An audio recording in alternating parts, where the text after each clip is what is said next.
안녕하십니까. 오늘의 이야기가 있는 벚구경명상 제1장 개송 9번 10번 어울리지 않은 가사를 입은 대화다따입니다. 부처님의 사촌인 대화다따가 값비싼 가사를 소하고 은근히 뽐낸 일과 관련해서 부처님께서 개송을 설하셨는데요.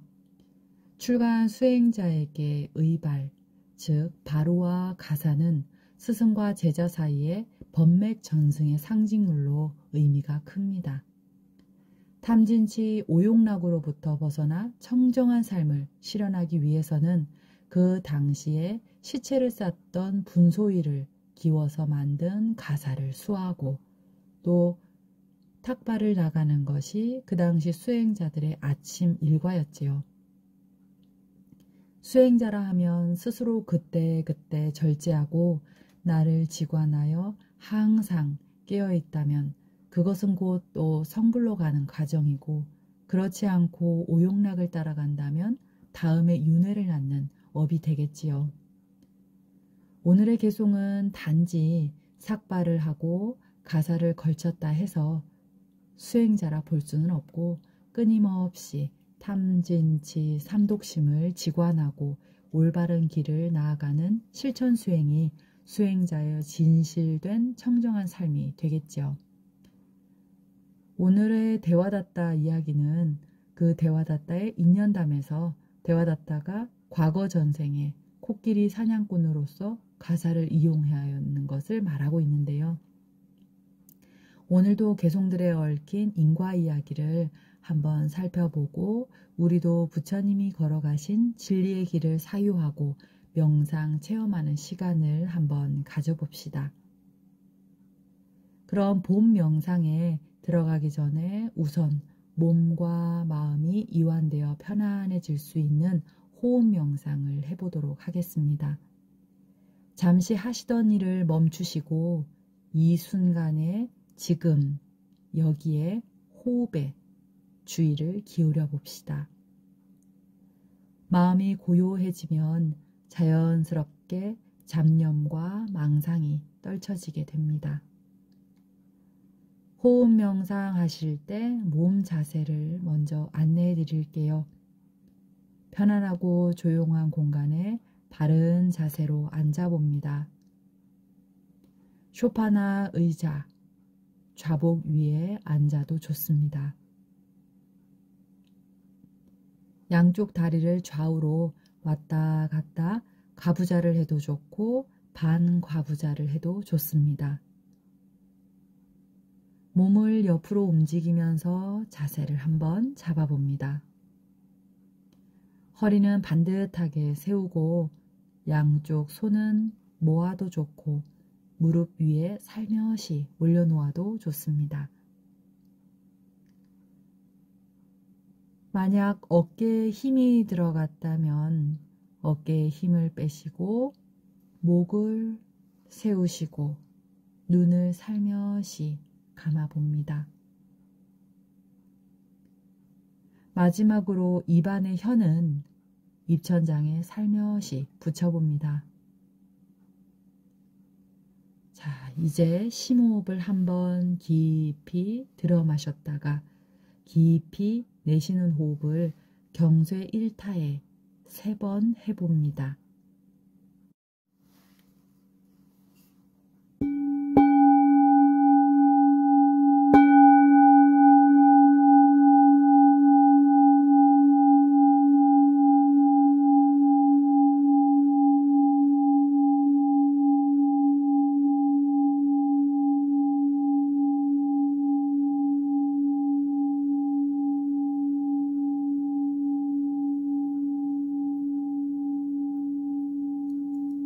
이때 코끝이나 인중 부분, 아랫배 이 세 곳의 주의력을 기울여 봅니다. 코끝 혹은 인중 혹은 아랫배, 바로 그 지점에 들숨과 날숨, 들숨, 날숨, 이것을 편안하게 느끼고 마음을 챙겨서 알아차리며 들숨 날숨 호흡에 집중해 봅니다.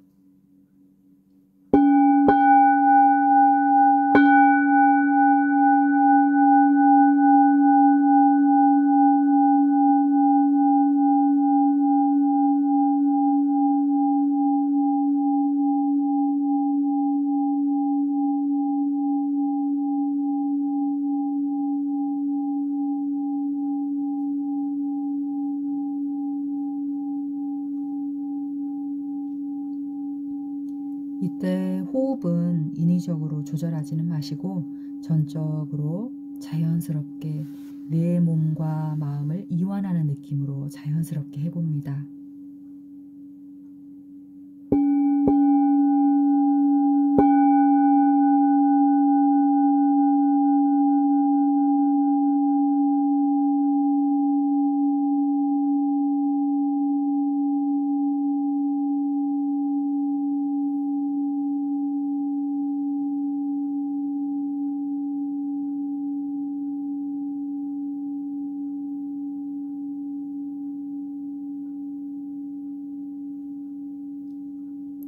이제 경쇠 10타 소리의 호흡 명상을 한번 해보도록 하겠습니다.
내 마음이 숨쉬는 호흡을 잘 보고 있었는지요? 만약 호흡을 들여 마셨다가 내쉬는 그 짧은 순간에도 여러 생각과 감정들이 올라올 수 있는데 이때 다시 호흡에 집중하시기를 반복하시면 됩니다. 마음이 다른 곳으로 왔다가 갔다가 그렇게 호흡 명상을 15분 정도 혹은 5분 정도 계속 하다 보면 내 마음의 흐름을 살펴볼 수 있어요. 내 마음의 오용락, 탐진치 이러한 감정을 잡아서 끊임없이 내려놓고 털어놓고 계속 반복하다 보면 어느 결에 감정적으로 움직여서 고통의 시초가 되었던 생활 방식에서 서서히 자유로워지게 됩니다. 우리는 하루에 한순간만이라도 온전히 내 마음의 주인으로 살아가는 것을 연습하셔야 합니다. 이렇게 호흡을 들여마셨다가 내쉬는 것에 집중하시다 보면 호흡이 고요해지고 몸과 마음이 편안해지기 시작하지요. 그럼 보험 명상에 들어가 보겠습니다. 개송 의미에 귀를 기울여서 한번 깊이 사유해 보도록 하겠습니다.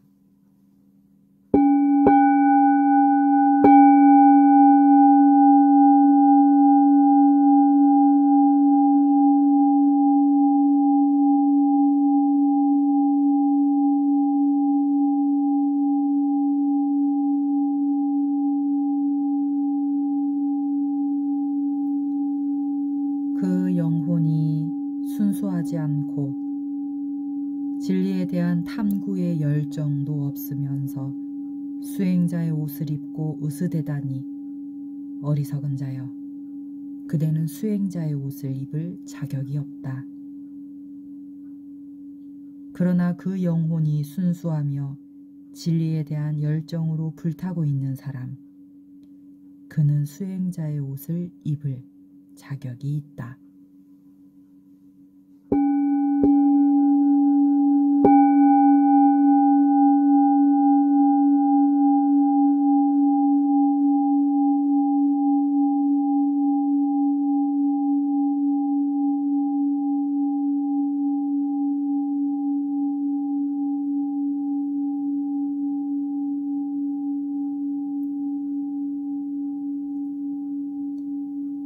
더러움에 물든 채 가사를 걸치고 스스로를 경책하지 않고 거짓말을 하는 이는 가사를 걸칠 자격이 없다. 더러움에 물들지 않고 계를 잘 지키며 스스로 경책하고 바른 말을 하는 이는 가사를 걸칠 자격이 있다.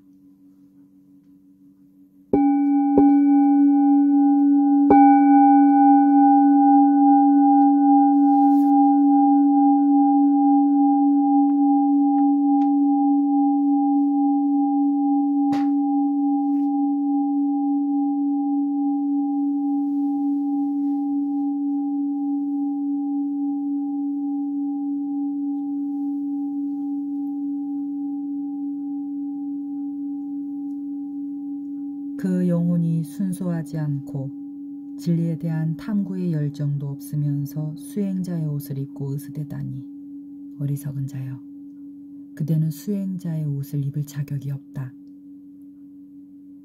그러나 그 영혼이 순수하며 진리에 대한 열정으로 불타고 있는 사람, 그는 수행자의 옷을 입을 자격이 있다.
동영상의 개송의 뜻에 집중해 보셨는지요?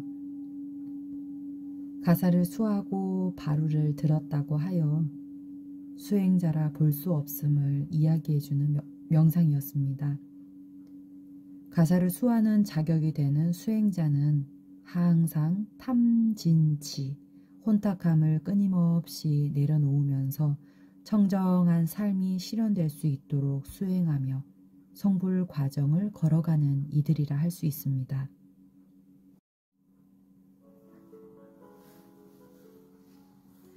부처님께서 제타와나에 계실 때 마가다국의 수도 라자가에서 대화다타가 신도에게 공양받은 값비싼 가사를 걸치고 뽐낸 일과 관련해 개송을 설하셨는데요. 지금도 인도 겐지스강에는 목욕을 하고 옷을 빨고 또 그 물을 마시고 몸을 담그고 시체를 태우기도 하고 기도하기도 하는 그 겐지스강 자체의 성스러움이 가득하다 하지요. 부처님 제세시에는 수행자 가사는 시체를 감싼 거저기, 태우고 남은 그 천을 조각조각 이어붙여서 분소의 가사 형태였대요. 그만큼 세상살이의 값비싼 옷을 버리고 출가하여 분소의를 입으며 마음의 탐진치에서 벗어나 청정하고 아주 고결한 절제된 삶을 살고자 한다는 의미였겠죠. 부처님의 두 상수제자 사리불과 목건년 존자가 있었는데 각각 500명의 비구들을 데리고 부처님 곁을 떠나 라자가로 갔다고 합니다. 라자가 주민들은 멀리서 찾아온 비구들에게 공양을 올리곤 했는데 어느 날 사리불 존자는 공양을 올린 음식을 먹고 나서 공양 축원을 하면서 보시의 공덕에 대해 설법했어요. 제가 신도들이여, 어떤 사람은 자신이 보시하고 다른 사람에게 보시를 권하지 않으면 그는 내생에 제복은 많지만 인덕은 없다. 또 어떤 사람이 자신은 보시하지 않으면서 다른 사람에게 보시를 권하면 그는 내생에 제복은 적고 인덕이 많다.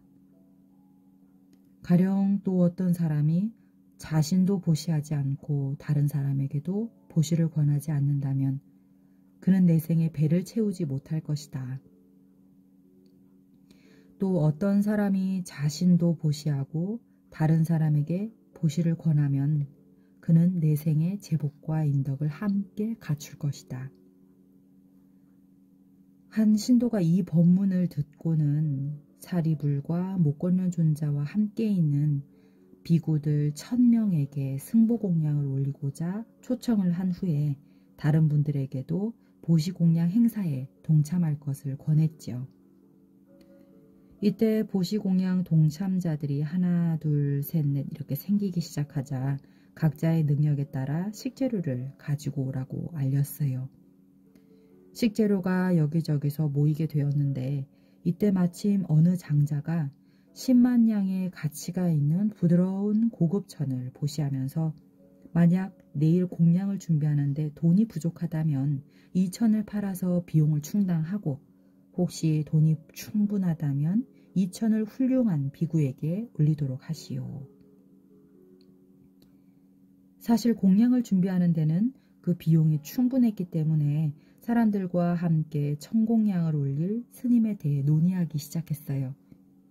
이때 누군가가 사리불 장로에게 공양하기를 추천했는데 사리불 장로는 추수하는 가을철 이때 딱 한 번 오시기 때문에 그때까지는 기다릴 수가 없다.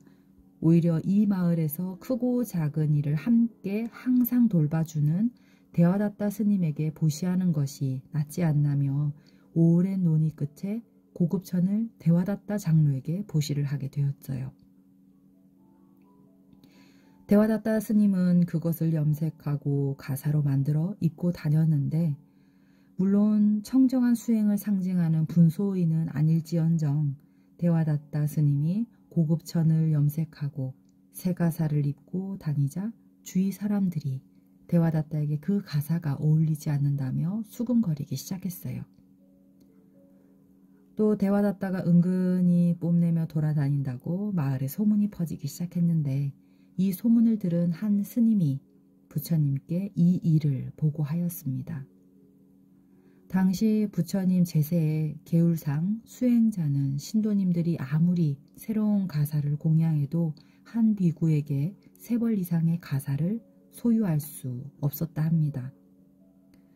이때 부처님은 대화다tta 소식을 들으시고는 대화다tta의 이와 같은 부적절한 행동이 사실 이번만이 아니라며 대화다tta의 과거생 코끼리와 사냥꾼 이야기를 해주십니다. 어느 과거 전생에 코끼리를 잡아서 상아와 발톱, 내장과 살을 시장에 팔아서 생계를 유지하는 사냥꾼이 있었다 합니다.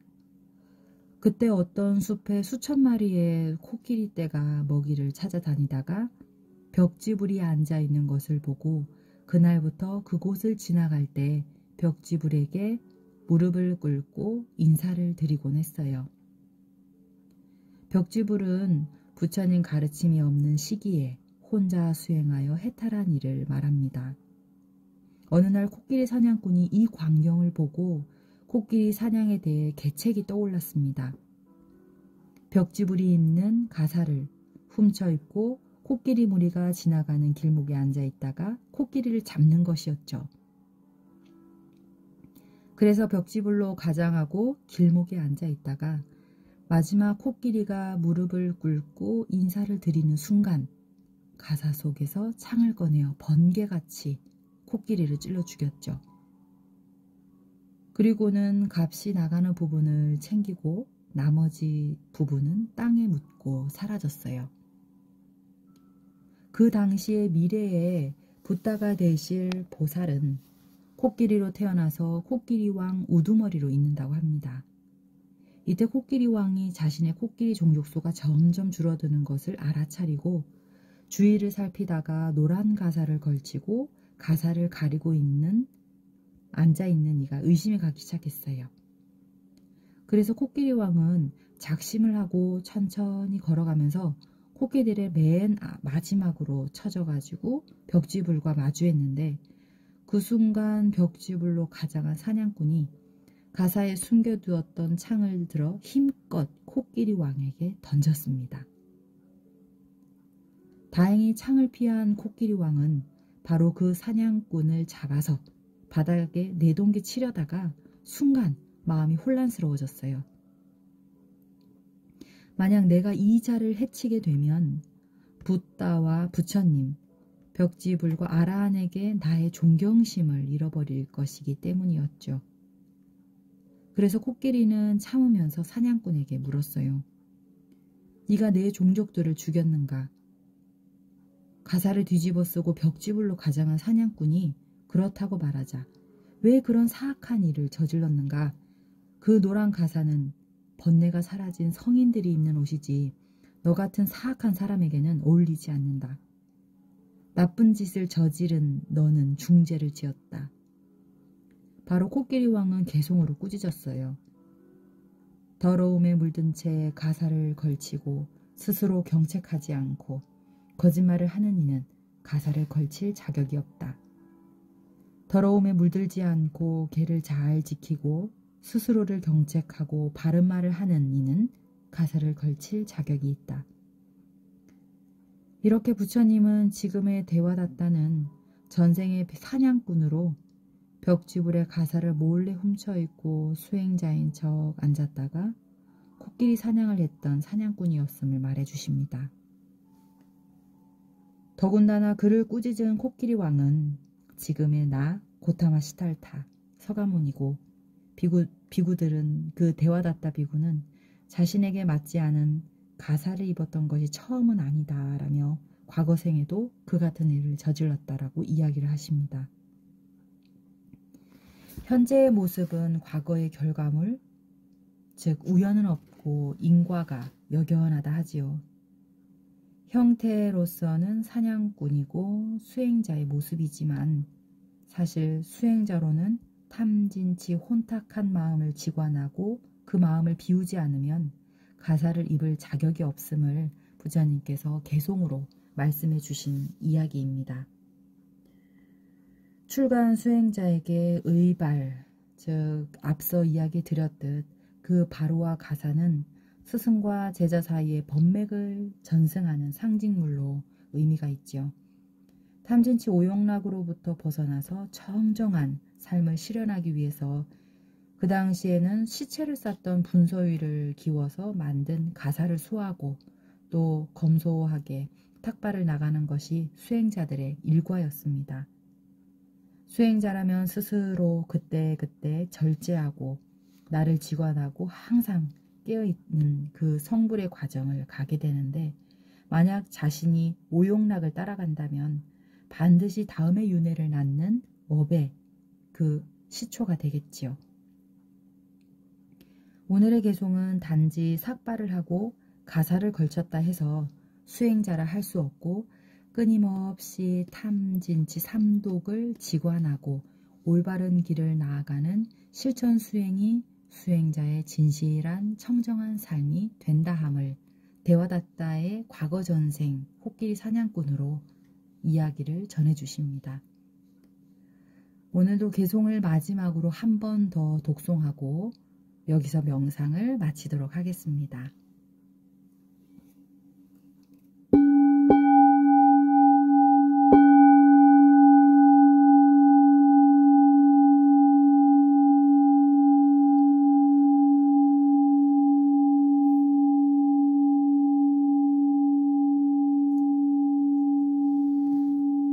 그 영혼이 순수하지 않고 진리에 대한 탐구의 열정도 없으면서 수행자의 옷을 입고 으스대다니 어리석은 자여, 그대는 수행자의 옷을 입을 자격이 없다. 그러나 그 영혼이 순수하며 진리에 대한 열정으로 불타고 있는 사람, 그는 수행자의 옷을 입을 자격이 있다.